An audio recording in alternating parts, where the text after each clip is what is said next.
Hi friends, welcome back to S&T foodies. ഇന്ന് ഞാൻ വന്നിരിക്കുന്നത് ഒരു വെറൈറ്റി ചട്നി ആയിട്ടാണ്. പീച്ചിങ്ങ ഉപയോഗിച്ചിട്ടാണ് ഈ ചട്നി ഉണ്ടാക്കുന്നത്. സാധാരണ നമ്മൾ പീച്ചിങ്ങ വെച്ചിട്ട് തോരനും മെഴുക്കുവരട്ടിയും ചാറുകറിയും ഒക്കെയല്ലേ ഉണ്ടാക്കുന്നത്. ഇന്ന് നമുക്ക് വ്യത്യസ്തമായിട്ട് പീച്ചിങ്ങ വെച്ചിട്ട് ഒരു ചട്നി ഉണ്ടാക്കാം കേട്ടോ. നിങ്ങൾക്ക് ചുരയ്ക്ക വെച്ചിട്ടും ഇതുപോലെ ചട്നി ഉണ്ടാക്കാവുന്നതാണ്. അപ്പോൾ ഇത് എങ്ങനെയാണ് ഉണ്ടാക്കുന്നതെന്ന് നമുക്ക് നോക്കാം. ഞാനിവിടെ ഒരു പീച്ചിങ്ങ കഴുകി വൃത്തിയാക്കി എടുത്തിട്ടുണ്ട്. ഈ പീച്ചിങ്ങ എടുക്കുമ്പോൾ അധികം മൂത്ത പീച്ചിങ്ങ എടുക്കരുതേ, മൂക്കാത്ത പീച്ചിങ്ങ വേണം എടുക്കാൻ. ഇനി ഇതിലേക്ക് വേണ്ടുന്ന സാധനങ്ങൾ എന്തെല്ലാമാണെന്ന് നമുക്ക് നോക്കാം.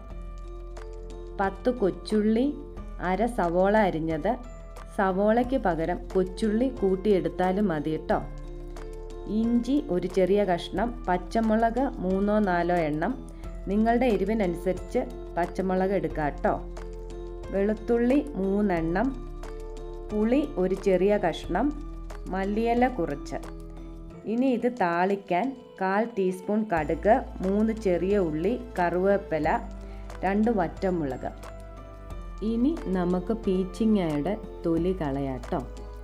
സാധാരണ നമ്മൾ ഇതിൻ്റെ തൊലി മുഴുവനുമായിട്ട് കളയാറില്ലല്ലേ. ആ പൊങ്ങി നിൽക്കുന്ന ഭാഗം മാത്രമേ കളയാറുള്ളൂ കേട്ടോ. അപ്പോൾ നമുക്ക് ഇത് തൊലിയൊക്കെ ചെറുതായിട്ടൊന്ന് കളഞ്ഞെടുക്കാം.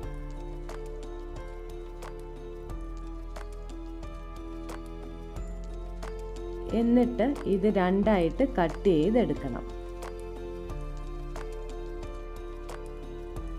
എൻ്റെ ഈ ചാനൽ ആദ്യമായിട്ട് കാണുന്ന കൂട്ടുകാർ ആരെങ്കിലും ഉണ്ടെങ്കിൽ ഒന്ന് സബ്സ്ക്രൈബ് ചെയ്ത് ആ കുഞ്ഞു ബെല്ലൈക്കോൺ കൂടെ എനേബിൾ ചെയ്ത് സപ്പോർട്ട് ചെയ്യണേ.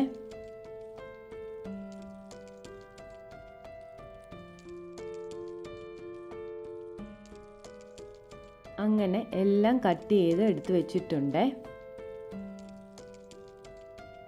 ഇനി ഒരു പാൻ അടുപ്പത്ത് വെച്ച് 1 ടീസ്പൂൺ കോക്കനട്ട് ഓയിൽ ഒഴിച്ച് ഓയിൽ ചൂടാകുമ്പോൾ അരിഞ്ഞു വെച്ചിരിക്കുന്ന സവോളയും കൊച്ചുള്ളിയും ഇട്ട് ഒന്ന് ഇളക്കി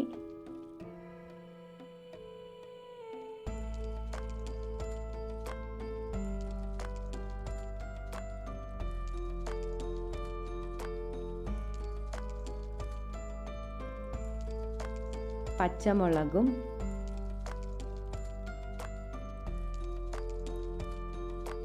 വെളുത്തുള്ളിയും ഇഞ്ചിയും ഇട്ട്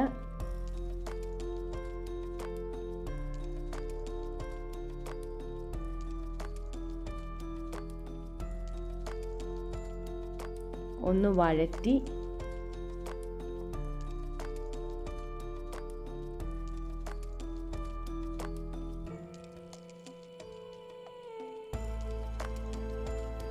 ഒരു ചെറിയ കഷണം പുളിയും,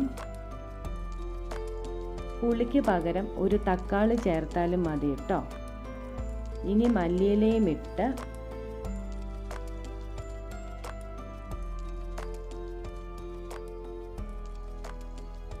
അരിഞ്ഞു വെച്ചിരിക്കുന്ന പീച്ചിങ്ങയും ഇട്ട്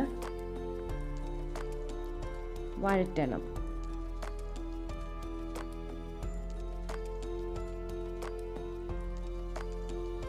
ഇനി ഇതിലേക്ക് ആവശ്യത്തിന് ഉപ്പും ചേർത്ത് മൂടി വെച്ച് ഇതൊന്ന് വേവിച്ചെടുക്കണം. വെന്ത് കഴിയുമ്പോൾ മൂടി തുറന്ന് ഇളക്കി തീ ഓഫ് ചെയ്ത് തണുക്കാൻ വെക്കണം. തണുത്ത് കഴിയുമ്പോൾ പേസ്റ്റ് പോലെ അരച്ചെടുക്കണം കേട്ടോ. ഇനി നമുക്കിത് താളിക്കാൻ ഉണ്ടാക്കാം. ഒരു ചെറിയ പാൻ അടുപ്പത്ത് വെച്ച് കോക്കനട്ട് ഓയിൽ ഒഴിച്ച് ചൂടാകുമ്പോൾ കടുകിട്ട് പൊട്ടിക്കഴിയുമ്പോൾ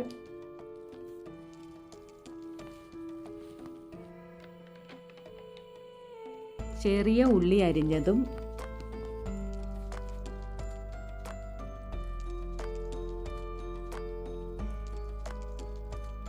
വറ്റൽ മുളകും കറിവേപ്പിലയും ഇട്ട്